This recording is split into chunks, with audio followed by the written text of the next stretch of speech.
तेच नाव बदललं त्यांनी, ते विक्रम पाचपुते विकास म्हणाला आपण. बाबा सही करता नाही. मी रयतेचे राजा छत्रपती शिवाजी महाराज, धर्मरक्षक छत्रपती संभाजी महाराज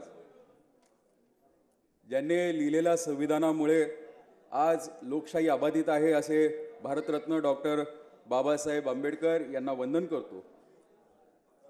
मी विक्रम प्रतिभा बबनराव पाचपुते 226 श्रीगोंदा विधानसभा सदस्य म्हणून निवडून आलो असल्याने संत शेख मोहम्मद मदार साक्षी ठेवून शपथ घेतो की कायद्याद्वारे स्थापित झाले अशा भारतीयच्या संविधानाबद्दल मी खरी श्रद्धा व निष्ठा बाळगीन. भारताच्या सार्वभौमकता व एकत्मता उन्नत राखीन आणि आता जे कर्तव्य मी हाती घेणार आहे ते निष्ठापूर्वक पार पाडीन. जय हिंद, जय महाराष्ट्र, जय जवान, जय किसान. श्री अभिजित पाटील, श्री अमोल पाटील आणि त्यानंतर श्री राघवेंद्र पाटील.